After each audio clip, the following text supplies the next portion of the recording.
Good morning बेटा। पापा और सोने दीजिए ना। अरे बिटिया, उठेगी नहीं तो जॉब पर कब जाएगी? क्या पापा, टाइम क्या हो रहा है?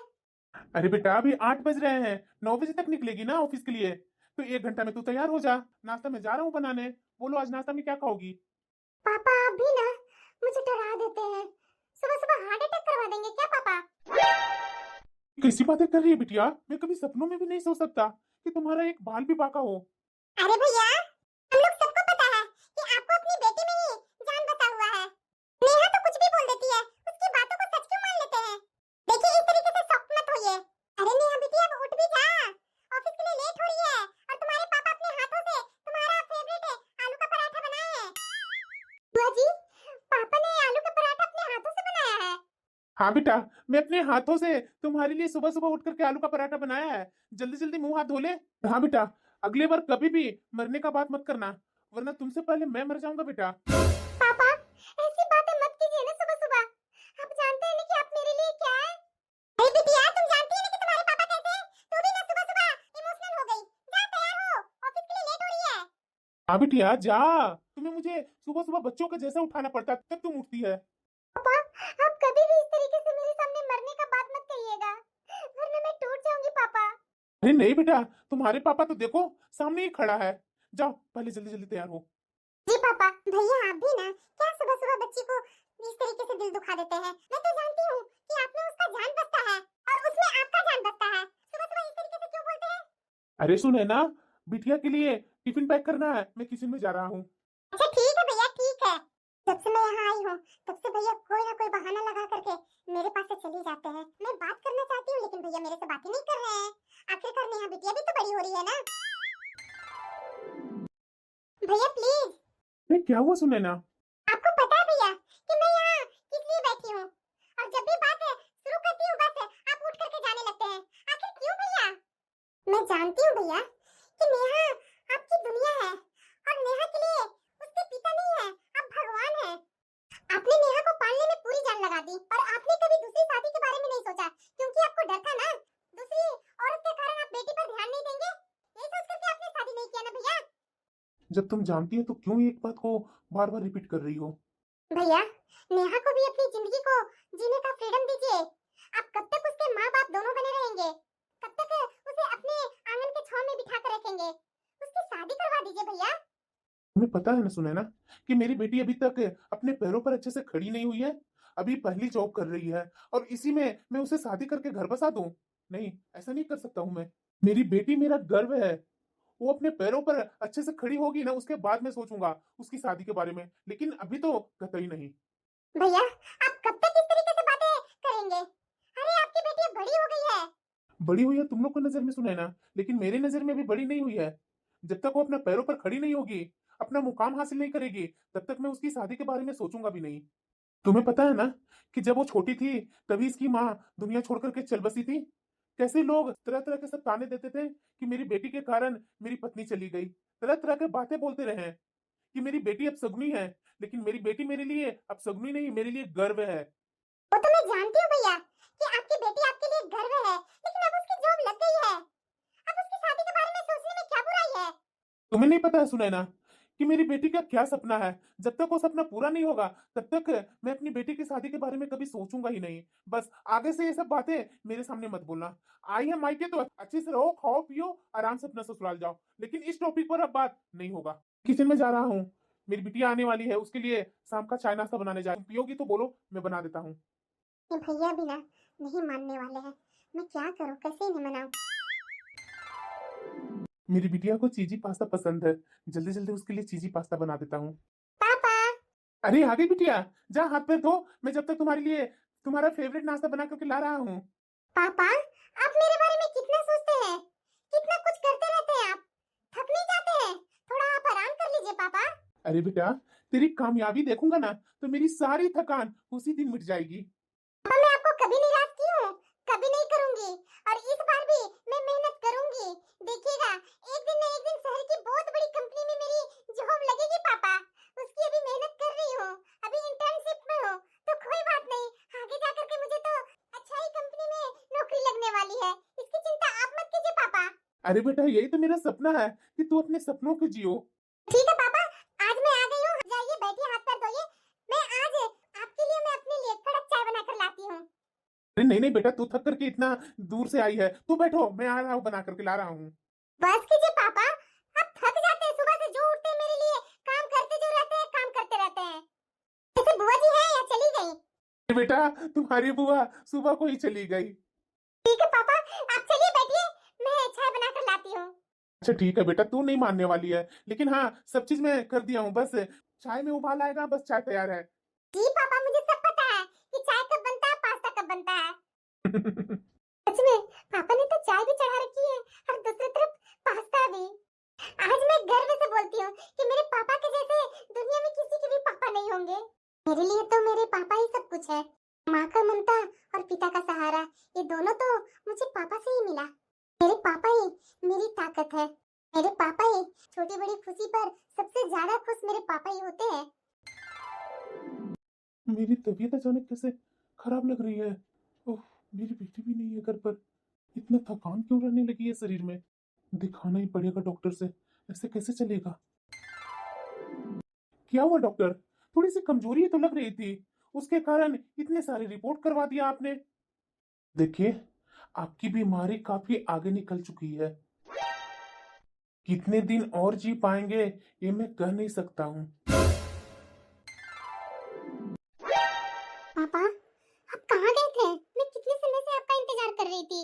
और ऐसा क्या हो गया पापा? आप इस तरीके से मुंह बनाए हुए हैं। क्या हुआ पापा? अरे कुछ नहीं बेटा, वो मैं कुछ सोच रहा था अपने पुराने जिंदगी के बारे में, इसलिए थोड़ा मैं उदास हो गया था, ऐसी कोई बात नहीं है। पापा, मुझे तो आपने डरा ही दिया था। मैं तो डरी गई थी कि ऐसे पापा अचानक कहाँ गायब हो गए और इस तरीके से मुंह लटका के आ रहे हैं। अरे बिटिया ऐसी कोई बात नहीं है। पापा, तो बैठिए आप, मैं आपके लिए चाय बनाकर लाई। अच्छा ठीक है बेटा। कैसे मैं अपनी बेटी को बताऊं अपनी बीमारी के बारे में। भगवान कैसे कैसे परीक्षा लेते हैं, मैं बताऊं या नहीं। पर मेरे पास समय भी तो नहीं है ना। अगर मैं इस दुनिया से चला जाऊंगा तो मेरी बेटी को क्या होगा। ये दुनिया तो मेरी बेटी को जीने नहीं देगी। मैं इतना जल्दी क्या करूं, मुझे कुछ समझ में नहीं आ रहा है। ठीक मेरी बहन बोल रही थी नेहा की शादी, मैं अपनी बहन से बात करता हूँ। पापा, ये क्या हुआ पापा? आप इस तरीके से उदास क्यों हैं? अरे नहीं बेटा ऐसी कोई बात नहीं है, तू बताओ कैसा चल रहा है ऑफिस में। सब अच्छा चल रहा है पापा, लेकिन आप मुझसे कुछ छिपा रहे हैं क्या? नहीं नहीं बेटा, मतलब मैं तुमसे क्या छिपाऊंगा। नाश्ता चाय बना ली, मैं जाकर बनाऊं। नहीं पापा, मैं तो आपको उदास देखी तो दौड़ी दौड़ी आ गई। सब ठीक है ना? हाँ बिटिया सब ठीक है। लग रहा है कि डॉक्टर के पास जाना ही होगा। पापा, क्या हुआ पापा? अरे कुछ नहीं बेटा, तू जा अपने कमरे में सो जा, मैं आ रहा हूँ थोड़ा देर में। ऐसे कैसे पापा? आपकी इधर कुछ दिन से तबीयत भी सही नहीं है। क्या हुआ है आपको? कुछ नहीं बेटा, तू सो जा ना, थोड़ा जा करके दिखवा लूंगा, सुबह तो ठीक हो जाऊंगा। और आपकी अभी तबीयत खराब हुई है, सुबह जाकर क्या करेंगे? चलिए मैं भी आपके साथ हॉस्पिटल चलती हूँ। अरे नहीं बेटा, तू अभी अभी ऑफिस से थकी हुई आई है, और क्या तू मेरे साथ हॉस्पिटल जाएगी, मैं खुद ही चला जाऊंगा ना। तो पापा आप जाइए, जब तक मैं रात का खाने का देख लेती हूँ। कर लेगी बिटिया तू। पापा मैं बड़ी हो गई हूँ, कर लूंगी। आप जाइए, मैं जब तक खाना देख लेती हूँ। ठीक है बिटिया। ऐसे बोला पापा को क्या हुआ है? पहले तो तबीयत खराब होती थी तो पापा मुझे अक्सर ले जाते थे हॉस्पिटल में। इस बार हमेशा इग्नोर कर रहे हैं। जब भी पूछती हूँ तो आधा सच बताते हैं और आधा कुछ बोलना चाहते हैं लेकिन बोल ही नहीं पाते हैं। मुझे देखना पड़ेगा पापा कर क्या रहे हैं। मेरे पीठ पीछे इस तरीके से कुछ कर रहे हैं क्या जो मुझे नहीं पता है? ये क्या मैंने सुना? मेरे पापा अब इस दुनिया में ज्यादा दिन तक नहीं रहेंगे। मेरा क्या होगा? मैं तो पापा के बिना मर जाऊंगी। हाँ पापा, आप इतना सब कुछ सहते रहे और आपने मुझे बताया नहीं। मैं क्या नहीं समझ सकती थी पापा। ये सब कैसे हो गया पापा? अगर आज मैं हॉस्पिटल आपके पीछे पीछे नहीं गई होती और डॉक्टर की बात नहीं सुनी होती, आज तक मैं ये सब के बारे में नहीं जानती। क्या सुनिए बेटा। पापा बस कीजिए, मेरे से मत कुछ छिपाइए। डॉक्टर ने क्या बोला मैंने सब सुना कि आप ज्यादा दिन तक नहीं रहेंगे। पापा हमेशा अपनी तबीयत के बारे में नहीं सोचा। कुछ भी होता था तो दवा खा करके चुप हो जाते थे। ये देखिए आपकी बीमारी किस हद तक चली गई कि आप अरे बिटिया, इतना मत सोचो, वो तो भगवान का बुलावा है। पापा, मैं आपके बिना कैसे रह पाऊंगी पापा? बेटा, इस तरीके से मत बोल। मैं बहुत दिन से परेशान हूँ कि मैं अपनी बिटिया को इस दुनिया में अकेले कैसे छोड़कर जाऊंगा। इसी वजह से मैं तुझे कुछ बता नहीं रहा था। मैं क्या कर सकता हूँ बेटा, मेरे हाथ में ऐसा कुछ भी नहीं है। मैं तो बहुत सपना देखा था तुम्हारे लेकर के, लेकिन सारा सपना चकनाचूर हो गया बेटा। पता नहीं पापा, भगवान क्या क्या परीक्षा लेते हैं। ऐसा नहीं हो सकता है पापा, आपको कुछ नहीं होने दूंगी। अच्छे से अच्छे हॉस्पिटल में दिखवाऊंगी आपको, कुछ नहीं होगा पापा। अरे नहीं बिटिया, मैं सब करके बैठ चुका हूँ। मेरी बीमारी लास्ट स्टेज पर है, कुछ नहीं कर सकता हूँ। अब तो मेरी उम्र भी हो गई है ना बेटा। ये क्या हो गया भगवान, मैंने तो अपने बेटी को उसके सपनों को हासिल करने के लिए सपने देखता था। जैसे जैसे समय बीत रहा है वैसा वैसा महसूस हो रहा है मेरे ये सब समय जा रहा है, मेरे हाथ में कुछ नहीं बचा। लेकिन कब तक ऐसी जिंदगी कब तक जीऊं? कुछ ही समय तो है मेरे पास, और मैं अपनी बेटी को कमजोर कर दूं? नहीं, ऐसा नहीं हो सकता। पर मेरी बेटी ने तो अभी तक अपना सपना भी नहीं पूरा किया। भगवान, मैंने आपको क्या बिगाड़ा था? पहले तो मेरी माँ को छीन लिया मेरे से, अब पापा को भी। आप इतने निर्दयी कैसे हो सकते हैं? नहीं, ऐसा नहीं हो सकता। मेरी बीमारी के कारण घर का माहौल तो पूरा का पूरा बर्बाद हो चुका है। पहले इसी घर में हंसी गुंजा करती थी, लेकिन आज सन्नाटा ही सन्नाटा। कैसे खुद को मनाऊं और कैसे अपनी बेटी का सहारा बनूं? मेरे कारण मेरी बेटी की हंसी रुक गई। नहीं, इतना मैं झेल नहीं सकूंगा, मुझे कुछ ना कुछ तो करना ही पड़ेगा। नेहा, हाँ पापा। मेरे पास आ, बैठ मेरे पास। बेटी, मुझे अपनी बीमारी से इतना डर नहीं है जितना इस बात से डर है कि अगर मुझे कुछ हो गया तो तुम अकेली पड़ जाएगी। ये दुनिया ना अकेली लड़की से बहुत तरह का सवाल पूछती है। बस पापा, बहुत आप बोल रहे हैं। मैं जॉब कर रही हूँ ना, मैं कोई बच्ची नहीं हूँ। अभी तो इंटर्नशिप भी चल रहा है। आप इस तरीके से क्यों सोच रहे हैं? पापा को कुछ नहीं होगा। और बात रही आपका और मेरा ख्याल रखने का, मैं बड़ी हो गई हूँ। आपका मैं अपना खुद का ख्याल अच्छे से रख लूंगी, लेकिन शादी के बारे में मत सोचिएगा पापा। बेटा, दुनिया काबिलियत से नहीं, दुनिया रिश्तों से तौलती है। देख बेटा, सबको कोई ना कोई रूप से भगवान के पास जाना होता है। सबकी उम्र एक जैसी नहीं होती है। अब तो जान रही है ना कि तेरी माँ तो बहुत पहले चली गई। अब भगवान का बुलावा आया है, तो इसमें हमारा कहाँ चलता है बिटिया? मन को कड़ा कर। और जॉब का क्या है बेटा, शादी के बाद भी जॉब करना? मैं मना कहाँ कर रहा हूँ, लेकिन बिटिया, मैं यही चाहता हूँ कि मेरे जीते जी तुम्हारा कोई मेरे से भी ज्यादा ध्यान रखने वाला आ जाए। पापा, ऐसा हो ही नहीं सकता है। आपसे ज्यादा मुझे कोई ध्यान रखेगा? मैं आपके बिना मर जाऊंगी पापा। बिटिया, मरने का नाम मेरे पास मत लेना, समझी ना? बहुत मुश्किलों से मैं तुम्हें पोस पाल कर कर बड़ा किया हूँ, इस जिंदगी के लिए नहीं। अगर मुझे कुछ मानती है ना, तो तुम मेरा एक अंतिम बात सुन लो कि मेरे जीते जी शादी कर लो बिटिया। ठीक है पापा, आपकी जैसी मर्जी। सुने ना, तुम कुछ दिन पहले घर आई थी ना नेहा के शादी के बारे में बोलने के लिए। हाँ हाँ भैया।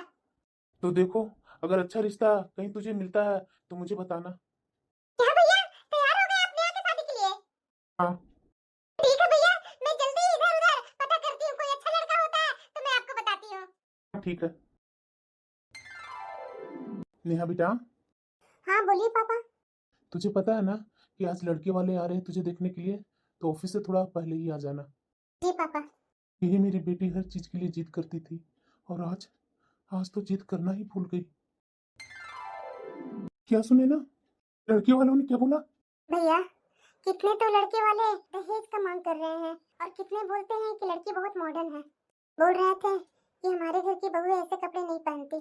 कोई तो लोग ये भी बोल करके पीछे हट जा रहे हैं कि लड़की बहुत बोलती है। कितने लोग बोल रहे हैं कि लड़की ज्यादा पढ़ी लिखी है, संभालना बहुत मुश्किल होगा लड़की को।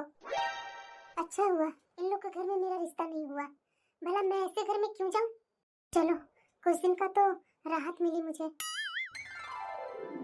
कैसे हैं भाई साहब, बहुत दिन के बाद आप आए। हाँ श्याम, सुना है कि तुम अपनी बिटिया का रिश्ता ढूंढ रहा है। हाँ भाई साहब, बहुत दिन से ढूंढ रहा हूँ, लेकिन अब तक मुझे अच्छा रिश्ता मिला ही नहीं।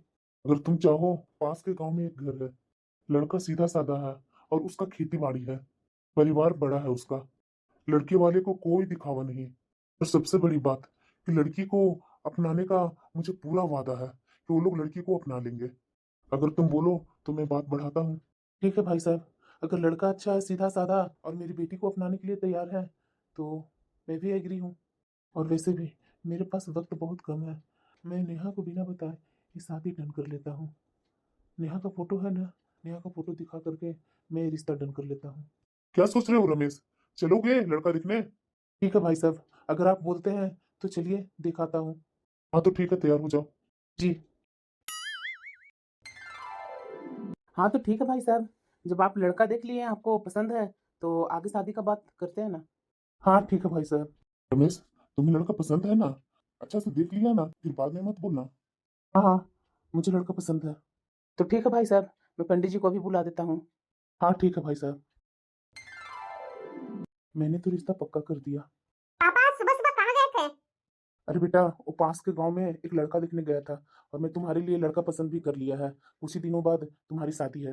क्या? हाँ बेटा, लड़का मुझे बहुत अच्छा लगा। गांव है लेकिन परिवार बहुत बड़ा है और परिवार भी मुझे अच्छा लगा। ये क्या बोल रहे हैं पापा? मैं वहाँ शादी नहीं करूंगी, और वो भी गांव में। वहाँ मैं एडजस्ट नहीं कर पाऊंगी। मुझे भी शादी नहीं करनी है, मुझे अपने सपनों को जीना है। इस शादी के चक्कर में मैं अपना पंख नहीं काट सकती। देख बेटा, मेरी बात सुन ले, वहां तुम्हारा सही रहेगा। मैं लड़का ढूंढ ढूंढ कर परेशान हो गया हूँ, लेकिन कहीं से भी कोई भी लड़का नहीं मिल रहा शादी के लिए। जब ये लोग तैयार हैं तो फिर क्यों तू मना कर रही है? क्या हो गया आपको पापा? सांस से बात नहीं हो रही है बेटा। पापा चलिए अपने रूम में। ये बहस जीतने की नहीं है। मैं पापा को खो नहीं सकती। वो जो बोलेंगे, जैसा बोलेंगे मैं वही करूंगी। पापा आप टेंशन मत लीजिए, आप जैसे कहेंगे वैसे मैं करने के लिए तैयार हूँ। सच में बिटिया? हाँ पापा, मैं आपके लिए कुछ भी करने के लिए तैयार हूँ। बस आप ठीक रहिए, आपकी तबीयत खराब नहीं होनी चाहिए। पापा आप आराम कीजिए, मैं अभी आई। मुझे मेरी मौत का डर नहीं है, बल्कि मेरी बेटी की चिंता है। मेरे जाने के बाद इस मतलबी दुनिया में मेरी बेटी को कौन होगा अपना, उसे कौन संभालेगा? नहीं, ये भी रिश्ता खराब नहीं है, अच्छा है। मैं जीते जी अपनी बेटी को घर बसा हुआ देखना चाहता हूँ। घर बड़ा है, गांव है, लेकिन लड़का मुझे अच्छा लग रहा है। और लड़का मेरी बेटी को वैसे ही सम्मान और प्यार देगा जैसे आज तक मैं देते आया हूँ। सब एक साथ है तो क्या हुआ, संस्कार भी तो है ना उन लोगों के बीच, उनका रहन सहन गांव में है। इतना बड़ा परिवार है, मेरी बेटी वहां खुश रहेगी। मैंने पापा को हाँ तो बोल दिया, लेकिन उस गांव वाले घर में अपने आप को कैसे एडजस्ट कर पाऊंगी? मैं तो कल्पना करके ही परेशान हो रही हूँ। गांव में तो तरह तरह के नियम व्यवस्था बने हुए रहते हैं। वहाँ के लोग पुराने रीति रिवाज को मानते हैं। मैं वहाँ कैसे रह पाऊंगी? मैंने कभी भी गांव की जिंदगी नहीं देखी। मेरी नौकरी, मेरी आजादी।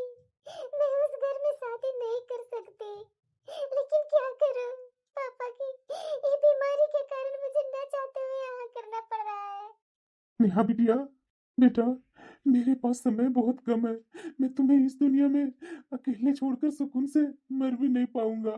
मुझे बस ये तसल्ली चाहिए कि तेरे सर पर किसी बड़े परिवार का साया हो। मेरे खातिर क्या तू इतना नहीं कर पाओगी बिटिया? मेरे पापा को दिन पर दिन तबीयत बिगड़ती जा रही है।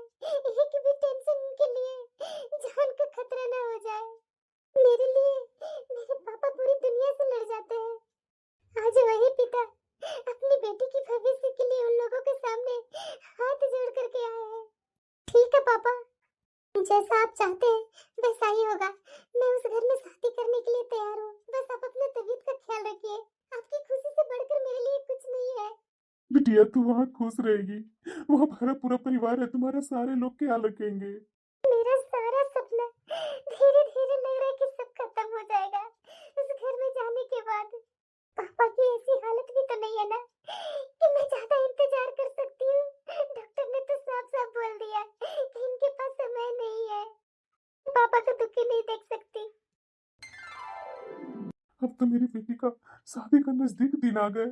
मुझे बहुत घबराहट लग रही है, कैसे मेरी बेटी वहां रह पाएगी। मैंने सही फैसला लिया या गलत फैसला लिया, मुझे कुछ समझ में नहीं आ रहा। मैं क्या करूं, मैं खुद अपने आप से बहुत लाचार हूँ। अरे बिटिया, तू अच्छे घर में जा रही है, तुम्हें टेंशन लेने की जरूरत नहीं है। भरा पूरा परिवार है, तुम्हें देखने वाले वहाँ हजार लोग हैं। जी बुआ जी, मुझे तो ऐसा लग रहा है कि मेरी जिंदगी का फैसला मेरे से बिना पूछे सब ले रहे हैं। अरे क्या बात कर रही है नेहा? हाँ साक्षी। अरे नेहा तो पागल हो गई है क्या?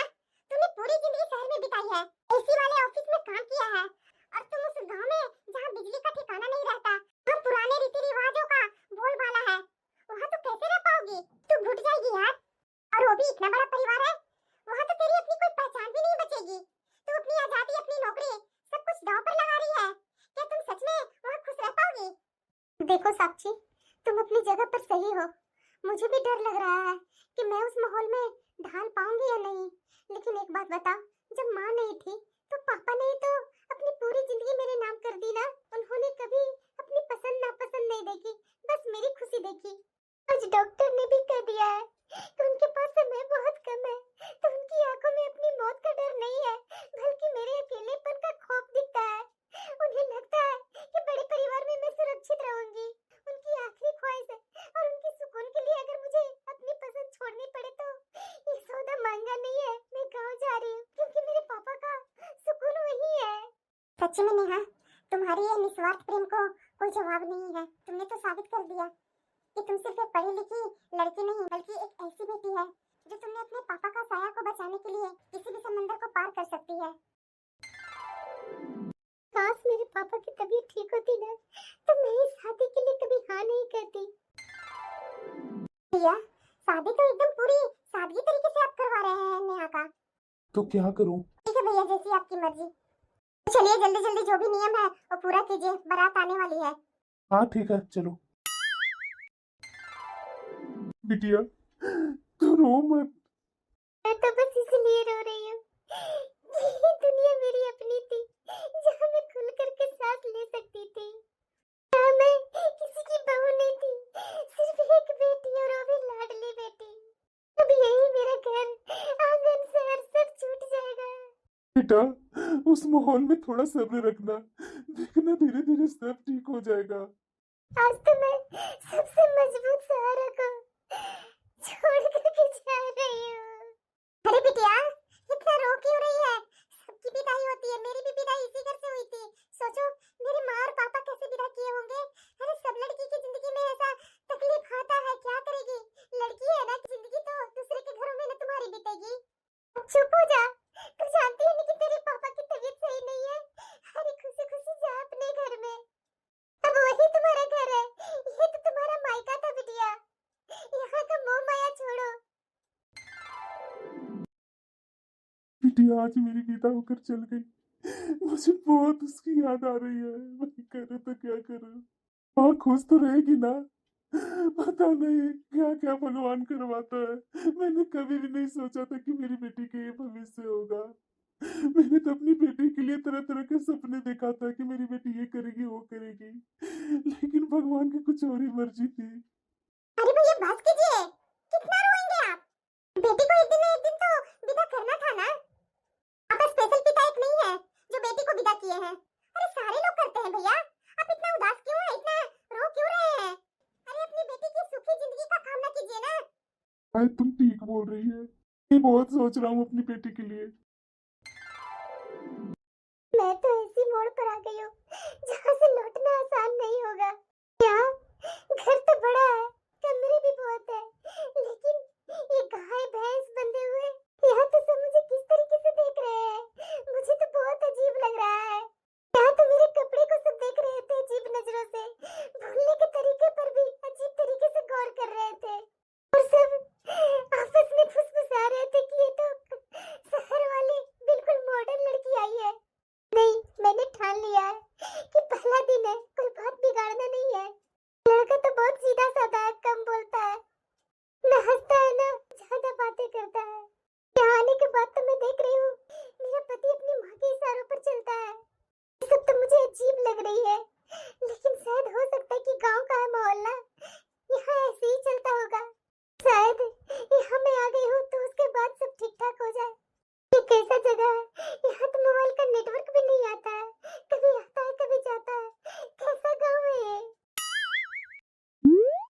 सुनो बहू, ये शहर की चकाचौंध वाला तुम्हारा ऑफिस नहीं है। ये एक बड़ा और पुराना खानदानी घर है। यहाँ सुबह सूरज निकलने से पहले चूल्हा जल जाता है। यहाँ तेरी वैसी आजादी और तेरा शहर का ढंग नहीं चलेगा।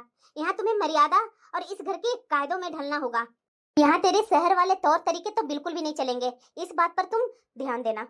अगर मैं यहाँ हिम्मत हार गई, मेरे बीमार पिता को क्या होगा? उन्होंने तो मेरी यही सुरक्षा समझ करके भेजा था। नाश्ता तूने की? अरे हाँ दीदी, नाश्ता तो कर ली, लेकिन मुझे एक बात पूछनी है। हाँ पूछो। ये तो तुम्हारी बहू शहर की लगती है, गोरी चिट्टी है, पर ये क्या यहाँ का काम कर पाएगी? सुना है कि तुम्हारी बहू शहर में नौकरी भी करती थी। हाँ वो तो मैं भी जानती हूँ। अरे दीदी, शहर की लड़कियां तो बहुत ही नखरे वाली होती है। देखना 2 दिन में ही रोने लगेगी और कहेगी कि मुझे वापस जाना है। देखती हूँ। यहाँ तो मेरे कदम कदम पर परीक्षा है। मेरी सहेलियां सही कहती थी, ये दुनिया और मेरे पापा की दुनिया में जमीन आसमान का फर्क है। लेकिन अगर मैं यहाँ टूट गई तो मेरे पापा हार जाएंगे। उन्होंने मुझे यहाँ इस भरोसे पर भेजा है कि मैं यहाँ एक बड़े परिवार का हिस्सा रहूंगी। मुझे सिर्फ अपने लिए नहीं, अपने बीमार पापा के सुकून के लिए यहाँ खुद को साबित करना होगा। नेहा, कपड़े चेंज कर लो।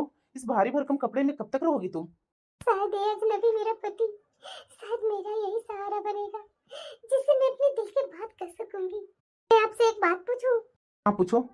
मैं शहर से आई हूँ, मुझे यहाँ के तौर तरीके सीखने में थोड़ा समय लगेगा।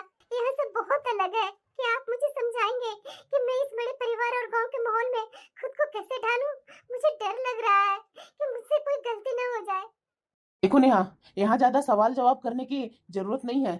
हाँ सब जानती है, जो कह रही है वो सही है और वही इस घर का कानून है। बस चुपचाप वैसा ही करो जैसा वो चाहती है। माँ की बात के आगे कोई बात नहीं होती। मैं तो सोची थी कि मेरा पति बोलेगा कि मैं हूँ ना, लेकिन मेरे पति तो साफ साफ कह दिया। मेरी लड़ाई सिर्फ इस गांव की कठिन व्यवस्था, चूल्हे के धुएं या बड़े परिवार के खाना फूसी में नहीं है। मेरी असली लड़ाई तो अपने पति की इस चुप्पी और माँ के प्रति उनकी आंख मूंद करके की गई भक्ति से है। यहाँ मेरा अपना कहने वाला कोई नहीं है। अगर ये सब बातें पापा को बताऊंगी तो पापा मेरे एक पल भी जिंदा नहीं रह पाएंगे। ठीक है, अगर यहाँ मेरा कोई साथ देने वाले नहीं है ना, तो मैं खुद अपनी ताकत बनूंगी। मैं अपनी सासू माँ को इस घमंड को जीतने भी नहीं दूंगी और अपने पति को भी एहसास कराऊंगी कि एक पढ़ी लिखी शहर की लड़की सिर्फ ऑफिस नहीं बल्कि टूटे हुए रिश्तों को और घर को जोड़ना भी जानती है। ये मेरी ननद ऐसे क्यों मुझे घूर रही है? जैसे लगता है कि मैं कोई अजूबा हूँ। तो मुझे बहुत अजीब नजरों से देख रही है। माँ जी, आपको कुछ मदद कर दूं क्या? बताइए क्या बनाना है, मैं कर लेती हूँ। मदद? अब जाग रही हो बहू? ये गांव है और गांव में सूरज निकलने से पहले ही चूल्हा जल जाता है और घर के लोग जाग जाते हैं। सूरज की पहली रोशनी पड़ने से पहले ही बहू को रसोई संभाल लेनी होती है। और ये तुम्हारा शहर नहीं है जहाँ 9 बजे तक चाय बेड पर मिलती हो। यहाँ के कायदे अलग और ढंग भी। अगर मैं बहस करूंगी ना तो बात बिगड़ जाएगी। पापा ने मुझे सिखाया है कि संयम ही सबसे बड़ी ताकत है। ठीक है, कोई बात नहीं, धीरे धीरे यहाँ हर काम और हर रिवाज को सीख लूंगी। और ये क्या बेहूदगी कपड़े पहन रखी है तुम? ये शहर है, सूट बूट यहाँ नहीं चलता। तुम इस घर की बहू हो और बहू इस घर की इज्जत होती है। हमारी मर्यादा कहती है कि बहू सिर्फ साड़ी में ही अच्छी लगती है। जाओ अभी जाकर के साड़ी पहन करके आओ। अरे माँ, इन्हें तो पता होना चाहिए था ना कि गांव है, गांव में सूट ये सलवार नहीं चलता है, चलता है तो साड़ी ही चलता है। ये भाभी तो मेरे जैसा ही सोच रही थी कि मैं इस घर की बेटी हूँ। जैसे मैं सूट पहनी हूँ ना माँ, उसी तरह से भाभी भी सोच रही है कि मेरे जैसा ही बनेगी। पापा आप तो कह रहे थे इस बड़े परिवार में मुझे बहुत प्यार मिलेगा। यहाँ तो मेरी हर छोटी मोटी बात पर पैरा है। मेरा पहनावा, मेरा उठना बैठना, सब कुछ इनकी मर्जी से होगा क्या? अगर साड़ी पहन करके इस घर की इज्जत बचती है तो मैं साड़ी पहन रही हूँ। मैं साबित कर दूंगी कि शहर की लड़की अपनी जड़ों से भी जुड़ी रहती है। यहाँ रूम में क्या कर रही हो? तुम अभी यहीं खड़ी हो? बाहर देखो, मेरी माँ रसोई में अकेले काम कर रही है और तुम यहाँ कमरे में आराम कर रही हो। मुझे ये सब बिल्कुल भी पसंद नहीं है। मेरी माँ काम करे और तुम यहाँ ठाठ से अपने रूम में आराम करो। अगली बार से मुझे कहना ना पड़े। माँ के उठने से पहले तुम रसोई में होनी चाहिए। पर आप समझ क्यों नहीं रहे हैं? मेरी बात तो सुनिए पहले। देखो, मैं कोई बात नहीं सुनना चाहता हूँ। मेरी माँ जो बोले वही सही है, समझी ना? तो मेरा कैसा पति है मेरे से बिना पूछे अपनी राय बोल करके चला गया। एक बार भी नहीं पूछा कि तुम अभी अभी